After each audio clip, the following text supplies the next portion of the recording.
Frankenstein, or the Modern Prometheus, the book by Mary Shelley, read for you by Weirdo for Eyes. Chapter 8. We passed a few sad hours until 11 o'clock, when the trial was to commence.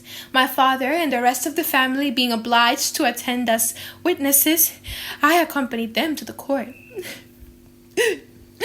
During the whole of this wretched mockery of justice, I suffered living torture.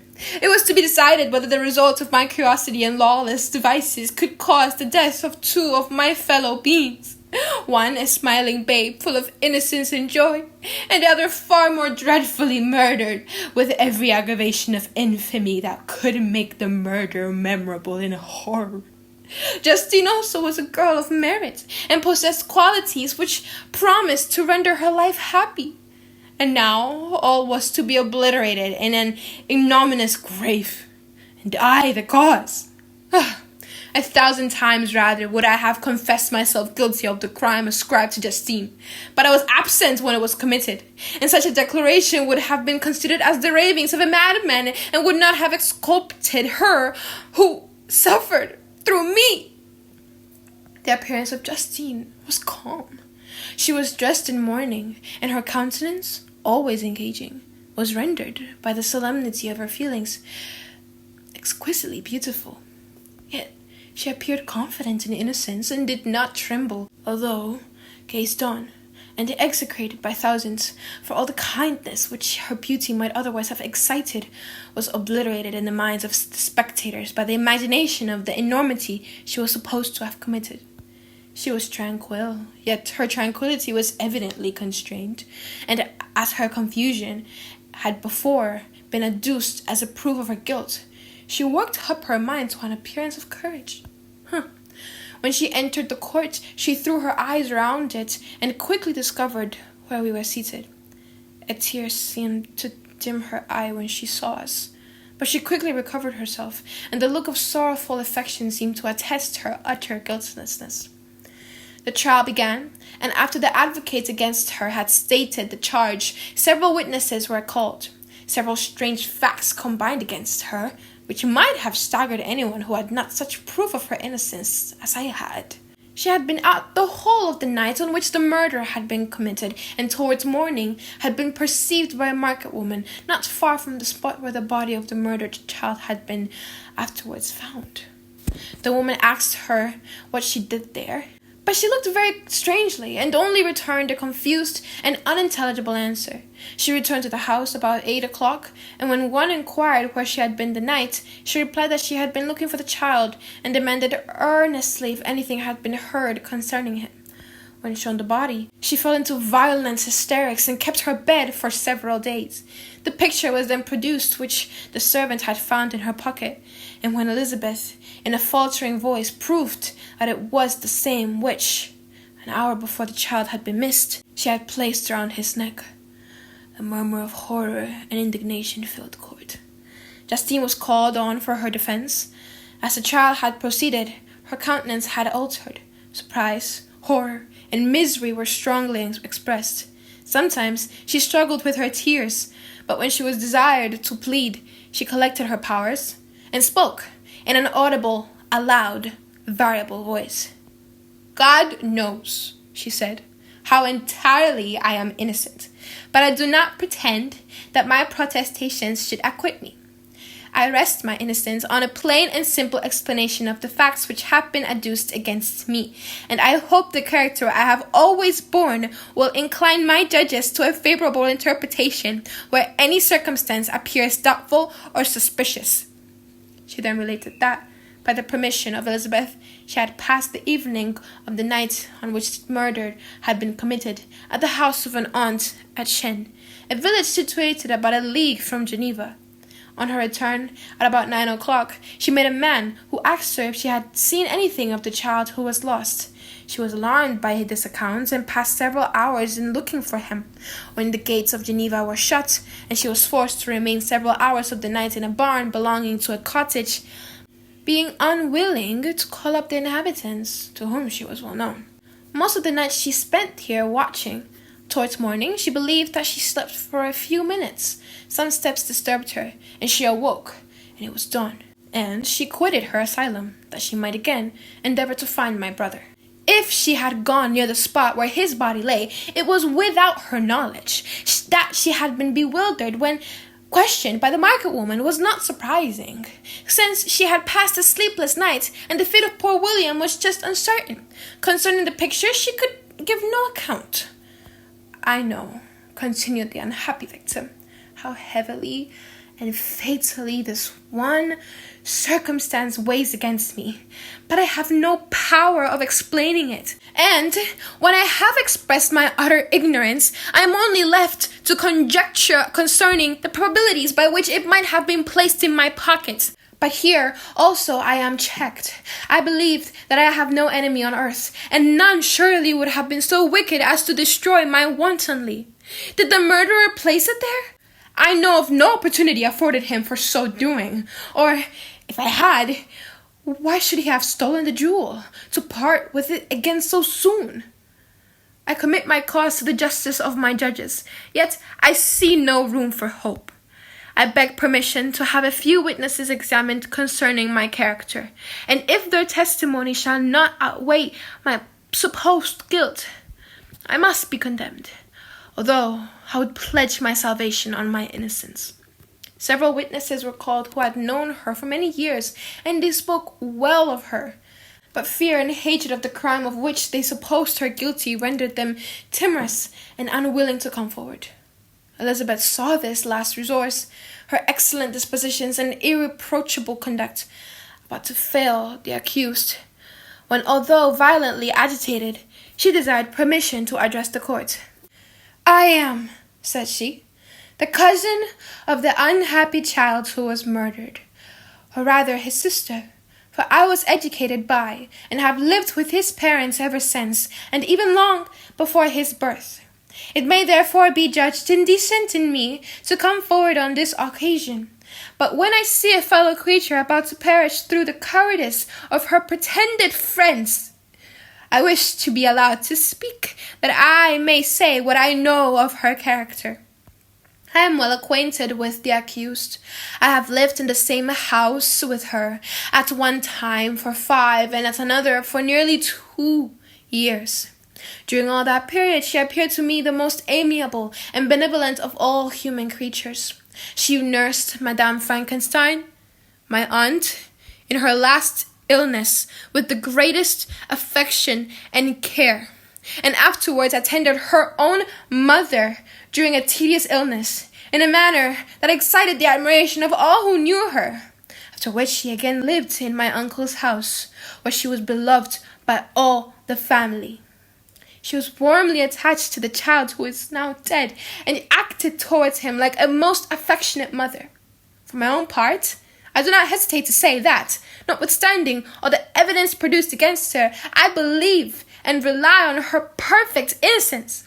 She had no temptation for such an action. As to the bauble on which the chief proof rests, if she had earnestly desired it, I should have willingly given it to her. So much do I esteem and value her. A murmur of approbation followed Elizabeth's simple and powerful appeal, but it was excited by our generous interference, not in favor of poor Justine, in whom the public indignation was turned with renewed violence, charging her with the blackest ingratitude. She herself wept as Elizabeth spoke, but she did not answer. My own agitation and anguish was extreme during the whole trial. I believed in her innocence. I knew it. Could the demon who had, I did not for a minute doubt, murdered my brother, also in his hellish sport, have betrayed the innocent to death and ignominy? I could not sustain the horror of my situation, and when I perceived that the popular voice and the countenances of the judges had already condemned my unhappy victim, I rushed out the court in agony. The tortures of the accused did not equal mine. She was sustained by innocence, but the fangs of remorse tore my bosom and would not forego their hold. I passed a night of unmingled wretchedness. In the morning, I went to the court. My lips and throat were parched. I dared not ask of the fatal question, but I was known, and the officer guessed the cause of my visit. The ballots had been thrown. They were all black, and Justine was condemned. I could not pretend to describe what I then felt. I had before experienced sensations of horror, and I have endeavored to bestow upon them adequate expressions, but words cannot convey an idea of the heart-sinking despair that I had then endured. The person to whom I addressed myself added that Justine had already confessed her guilt. That evidence, he observed, was hardly required in so glaring a case, but I am glad of it, and, indeed, none of our judges like to condemn a criminal upon circumstantial evidence, be it ever so decisive. This was a dire blow to poor Elizabeth, who had relied with firmness upon Justine's innocence. "Alas," said she, "how shall I ever again believe in human goodness? Justine, who I loved and esteemed as my sister, how could she put on those smiles of innocence only to betray? Her mild eyes seemed incapable of any severity or guilt, and yet she has committed a murder." Soon after we heard that the poor victim had expressed a desire to see my cousin, my father wished her not to go, but said that he left it to her own judgment and feelings to decide. "Yes," said Elizabeth, "I will go, although she is guilty, and you, Victor, shall accompany me. I cannot go alone." The idea of this visit was torture to me, yet I could not refuse. We entered the gloomy prison chamber, and beheld Justine sitting in some straw at the farther end. Her hands were manacled, and her head rested on her knees. She rose on seeing us enter, and when we were left alone with her, she threw herself at the feet of Elizabeth, weeping bitterly. My cousin wept also. "Oh, Justine," she said, "why did you rob me of my last consolation? I relied on your innocence, and although I was then very wretched, I was not so miserable as I am now. Do you also believe that I am so very, very wicked? Do you also join with my enemies to crush me, to condemn me as a murderer?" Her voice was suffocated with sobs. "Rise, my poor girl," said Elizabeth. "Why do you kneel if you are innocent? I am not one of your enemies. I believed you guiltless, notwithstanding every evidence, until I heard that you had yourself declared your guilt. That report, you say, is false. And be assured, dear Justine, that nothing can shake my confidence in you for a moment but your own confession." I did confess, but I confessed a lie. I confessed that I might obtain absolution, but now that falsehood flies heavier at my heart than all my other sins. The God of heaven, forgive me! Ever since I was condemned, my confessor has besieged me. He threatened and menaced until I almost began to think that I was the monster that he said I was. He threatened excommunication and hellfire in my last moments if I continued obdurate. Dear lady, I had none to support me. All looked at me as a wretch doomed to ignominy and perdition. What could I do? In an evil hour I subscribed to a lie, and now only am I truly miserable. She paused, weeping, and then continued.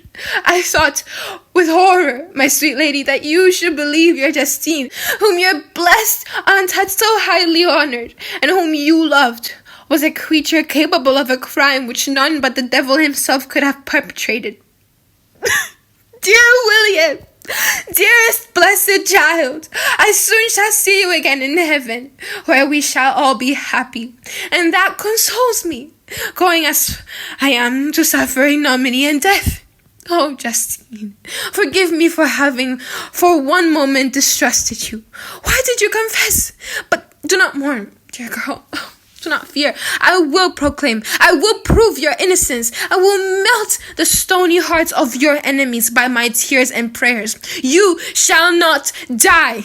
You, my playfellow, my companion, my sister, perish on the scaffold. No, I never could survive so horrible a misfortune. Justine shook her head mournfully. I do not fear to die, she said. That pang is past. God raises my weakness and gives me courage to endure the worst.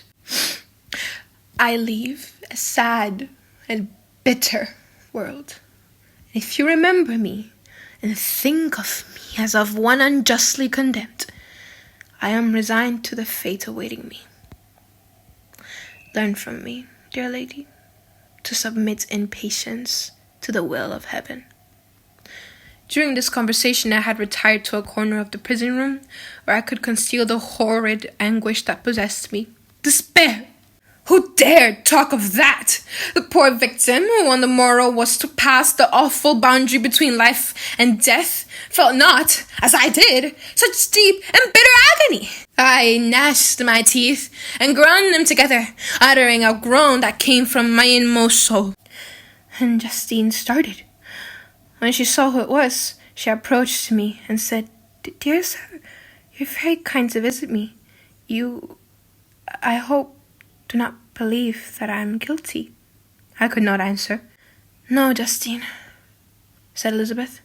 "He is more convinced of your innocence than I was, for even when he heard that you had confessed, he did not credit it." I truly thank him.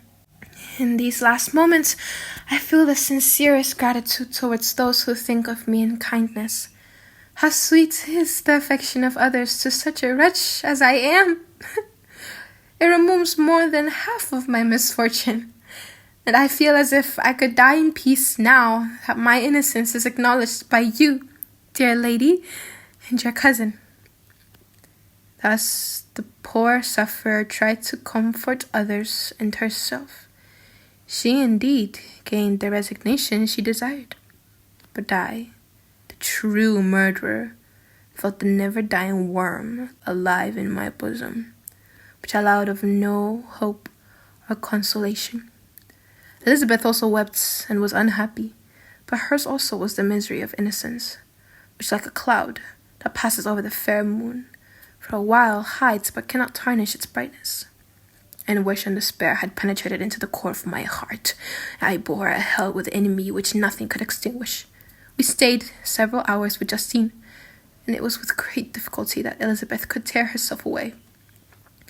"I wish," cried she, "that I were to die with you. I cannot live in this world of misery." Justine assumed an air of cheerfulness, while she, with difficulty, repressed her bitter tears. She embraced Elizabeth and said in a voice of half-suppressed emotion, "Farewell, sweet lady, dearest Elizabeth, my beloved and only friend.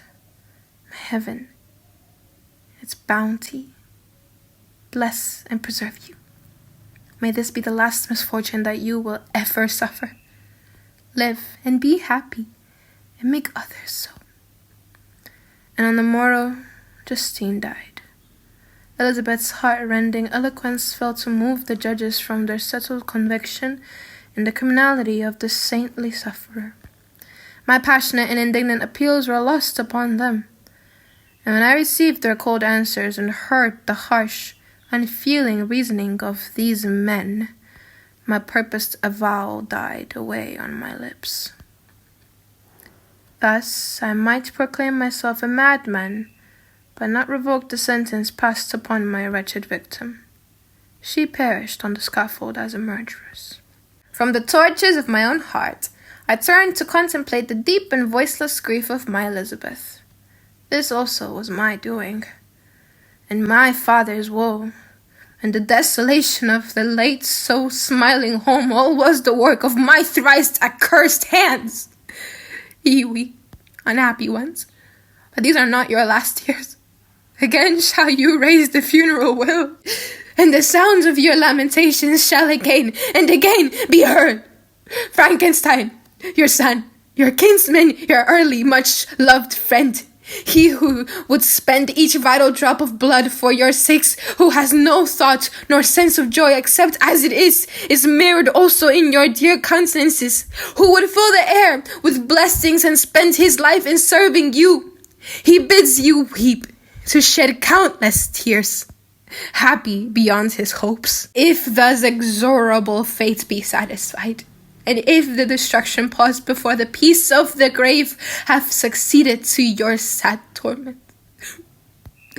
Thus spoke my prophetic soul, as, torn by remorse, horror, and despair, I beheld those I loved spend vain sorrow upon the graves of William and Justine, the first hapless victims to my unhallowed arts. This is the end of chapter 8 of the book Frankenstein or Modern Prometheus by Mary Shelley, read for you by Weirdo. Thank you.